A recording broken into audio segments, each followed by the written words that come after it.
এই ছোট্ট ব্রিজের নিচেই আছে রোলেপের বিখ্যাত বুদ্ধা ওয়াটারফলস।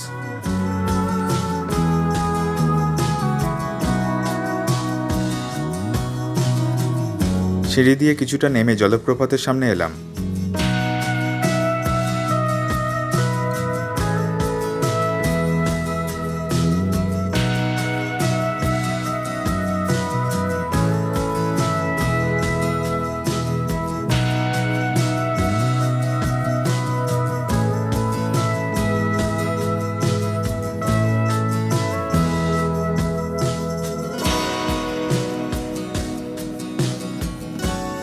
পাহাড়, ভ্যালি, আকাশের সৌন্দর্য দেখতে দেখতে হোমস্টের দিকে চললাম।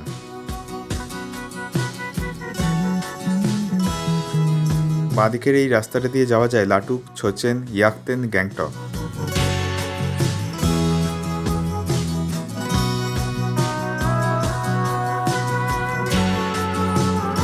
কিছুক্ষণের মধ্যেই পৌঁছে গেলাম। ঘন জঙ্গলের মাঝে রোলেপ গ্রাম অবস্থিত।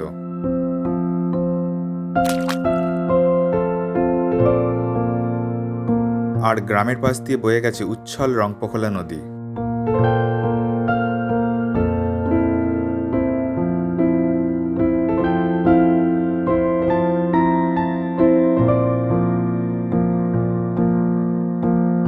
রোলেপের সৌন্দর্যের টানে দেশ বিদেশ থেকে, এমনকি দার্জিলিং সিকিমের বিভিন্ন প্রান্ত থেকেও পর্যটকরা আসেন।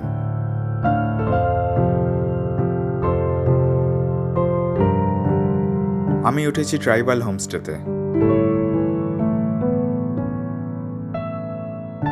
পূর্ব সিকিমের সেরা হোমস্টের শিরোপা পেয়েছিল।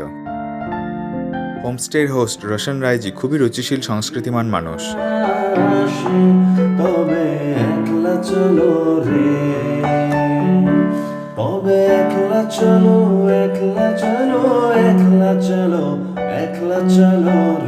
যদি তোর ডাক শুনে কেউ আসে তবে একলা চলো রে।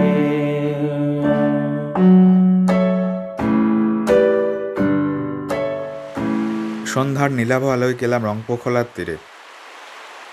এখন ডিসেম্বর, তাই জল তুলনামূলকভাবে কম, কিন্তু নদীর দাপট কিছু কম নয়।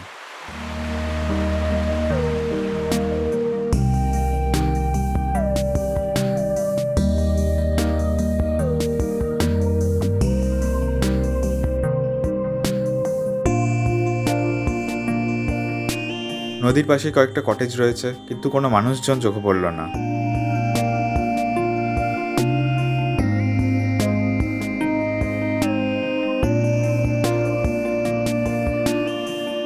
রাত্রে রোশনজির এক আত্মীয় নেমন্তন্ন করেছেন।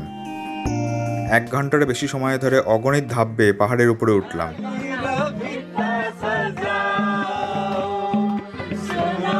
এই শিশুটির আজ প্রথম চুল কাটা হলো, সেই উপলক্ষে অনুষ্ঠান। খুব আপ্যায়ন করে বাড়ির লোকেরা ভিতরে নিয়ে গেলেন। খাদ্যপানীয়র প্রচুর অফুরন্ত আয়োজন, সবই পাহাড়ের খাবার।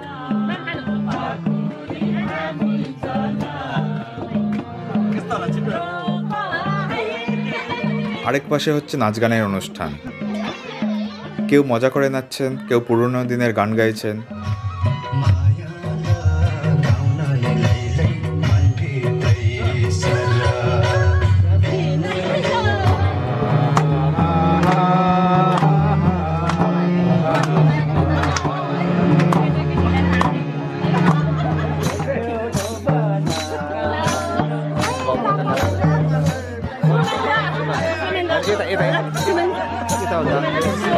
রোশনজিও নাচলেন।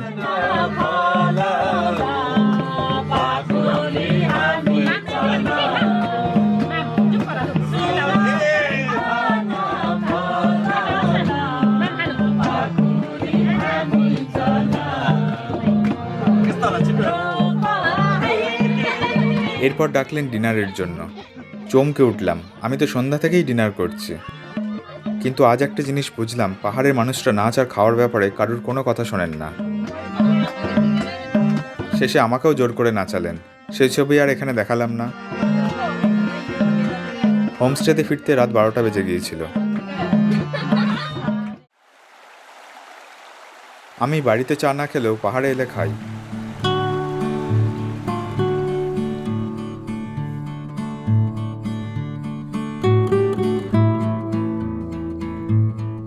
দোতলায় বসার জায়গাটা খুবই সুন্দর, সামনে সুন্দর ভিউ।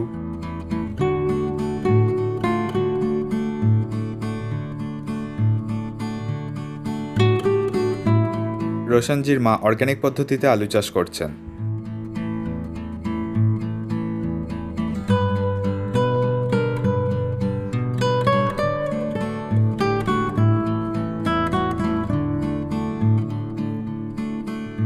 আর 5টা পাহাড়ি গ্রাম্য বাড়ির মতোই এই হোমস্টের পরিবেশ।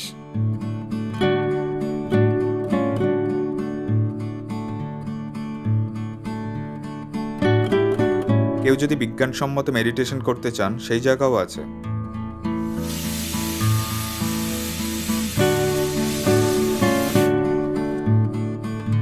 রান্নাঘরও ট্র্যাডিশনাল।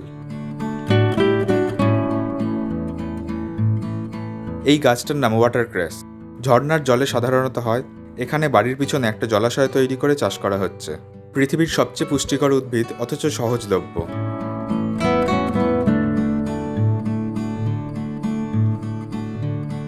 রোশনজি তাই এই গাছের খুব প্রচার করেন।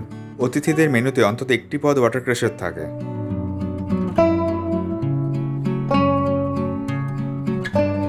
স্বাদ খারাপ ভালো কিছু নয়। বুদ্ধ জলপ্রপাত ছাড়াও রোলেপে আরও অনেক কিছু দেখার আছে। গ্রামের মধ্যে আছে বেশ কয়েকটা ঝুলন্ত সেতু। বর্তমানে এর কাছাকাছি গাড়ির রাস্তা হয়ে গেছে।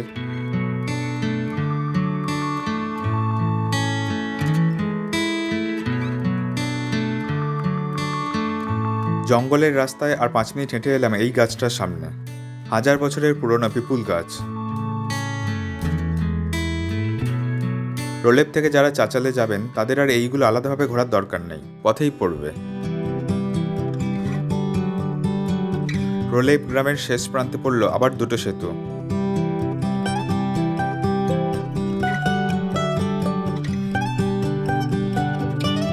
বুদ্ধা ওয়াটারফলসের কাছে এই হ্যাঙ্গিং ব্রিজ দেখতেই বেশি পর্যটক আসেন।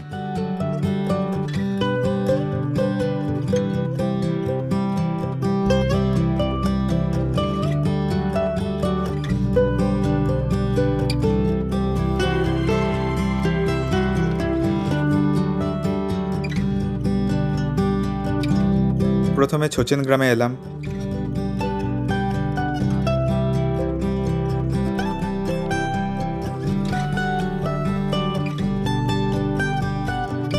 তারপর এলাম লাটুক গ্রামে। লাটুকে সবে হোমস্টে তৈরি হয়েছে। লাটুকের ট্রাভেলগ আগেই পোস্ট করেছি, সেখানে লাটুক গ্রাম আর হোমস্টে সম্বন্ধে বিস্তারিত গল্প বলা আছে। নদী পেরিয়ে এলাম এই ঝর্ণার ধারে। লাটুক হোমস্টের হোস্ট পূর্ণাজি দুপুরের খাবারের আয়োজন করেছেন।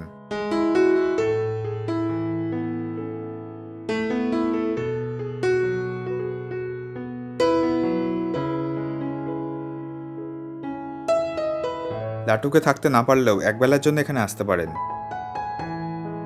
সন্ধ্যা নাগাদ ফিরে এলাম।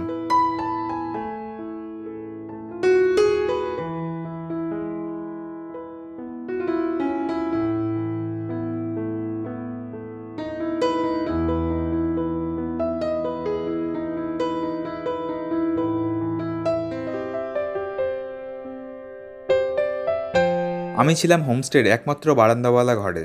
নদীর গর্জন এই ঘর থেকে সবচেয়ে ভালো শোনা যায়।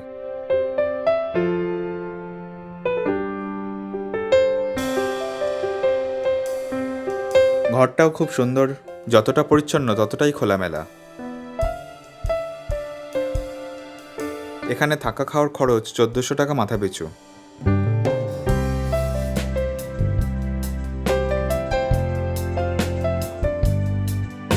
গিজার সহ আধুনিক বাথরুম।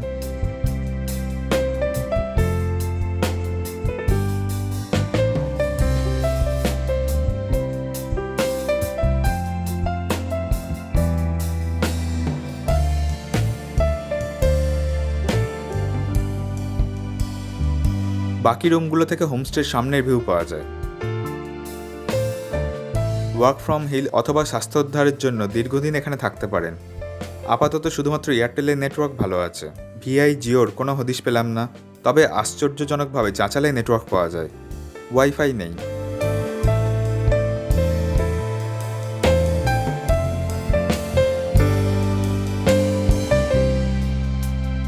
কয়েকটা কটেজও আছে। কটেজ আর নিচের তলার রুমগুলোতে থাকা খাওয়ার খরচ 1200 টাকা মাথা পিছু। একটু পরেই চা পকোড়ার সাথে আড্ডা শুরু হলো।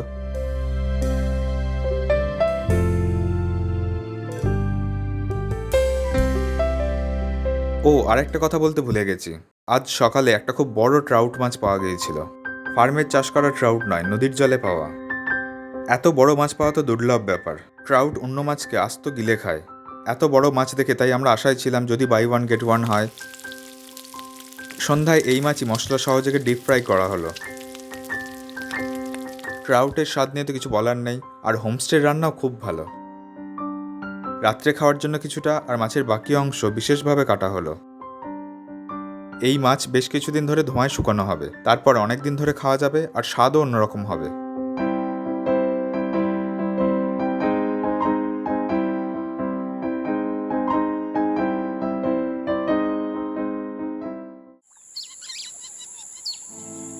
সকালে রোশনজির স্টাডি রুমে বই পড়ছিলাম। তখন রোশনজি নিজের কথা ও সুরে একটি গান গাইলেন। तेरा संग के पायो हरे रया के घुमायो तेरा संग के पायो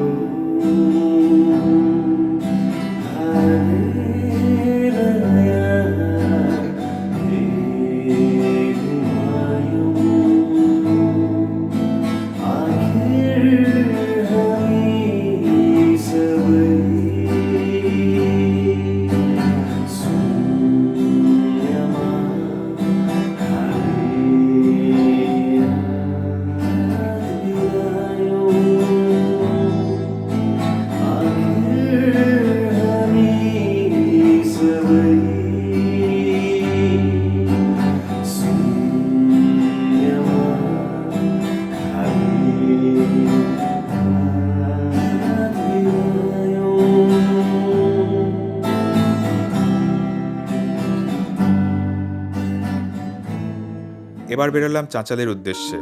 হোমস্টে থেকে 3 কিলোমিটার দূরত্ব। চাঁচাল যাওয়ার রাস্তা একদমই কঠিন নয়। চাঁচালের ট্রাভেলগ আগেই পোস্ট করেছি, আপনারা যারা দেখেননি তারা অবশ্যই দেখে নেবেন, বিশেষ করে যাদের অন্যরকম ভ্রমণ ভালো লাগে। নদী আর জঙ্গলের মাঝে গুহার মতো এই জায়গায় আমরা থাকবো। পাশে টেন্ট আছে, সেখানেও রাত্রে থাকার ব্যবস্থা আছে। নদীর ওই পারে খুব উঁচু একটা ঝর্ণা। চাঁচাল হলো প্রকৃতই অফবিট জায়গা। আশেপাশে কোনো বাড়িঘর লোকবসতি নেই।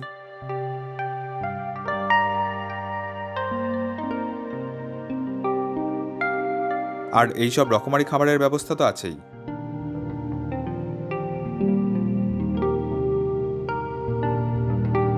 গল্প, খাওয়া, জঙ্গল ভ্রমণ আর মাছ ধরেই দিন শেষ হয়ে গেল। রাত্রির সৌন্দর্য উপভোগ করলাম আরও সুন্দরভাবে।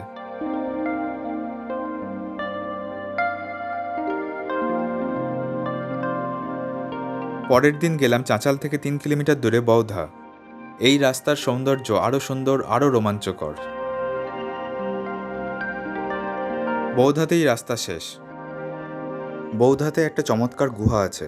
এই রকম জায়গায় গুহা থাকলে স্বাভাবিকভাবেই সেটা ধর্মীয় স্থান হয়ে যায়। বিকেলে হোমস্টেতে ফিরে গেলাম। गेस्ट आते हैं कभी कभी तो 6 बजे 7 बजे 8 बजे भी पहुंच जाता है कभी कभी। ऐसे ही आया, 1 नाइट स्टे किया और सुबह सुबह ब्रेकफास्ट किया और निकल गया थोड़ा सा साइट सीइंग टच करके। तो उसमें से क्या होता है कि एक हम लोग वो फीलिंग्स नहीं दे पा रहे हैं गेस्ट को। एक्चुअली रोल है क्या, इसमें से आपको कैसे मज़ा लेना चाहिए, इसका जो मज़े है ना वो बहुत अलग किस्म का है। We will be very close to the nature. और रिवर साइड में जाके हम लोग अगर चुपचाप बैठेंगे, अगर हम लोग राइटर है सपोजिंग, अगर किताब पढ़ाई करना चाहते हैं या म्यूजिशियंस हैं, हम लोग अगर आनंद से चुपचाप ऐसे भी बैठेंगे ना तो एक that will be a kind of meditation. আর এইভাবেই আমার রোলেপ ভ্রমণ এইবারের মতো শেষ হলো।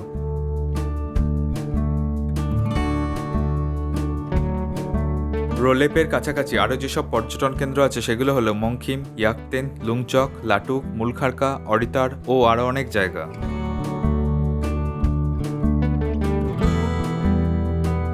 রোশনজি সিল্ক রুট সহ দার্জিলিং সিকিমের বিভিন্ন জায়গার প্যাকেজ ট্যুর করান।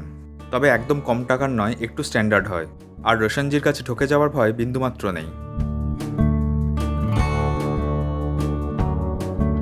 নিউ জলপাইগুড়ি থেকে রোলেপের দূরত্ব 125 কিলোমিটার, সময় লাগে 5 ঘন্টার মতো।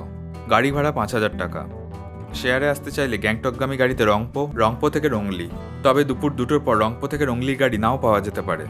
রংলি থেকে রোলেপের গাড়ি রিজার্ভ করতে হবে।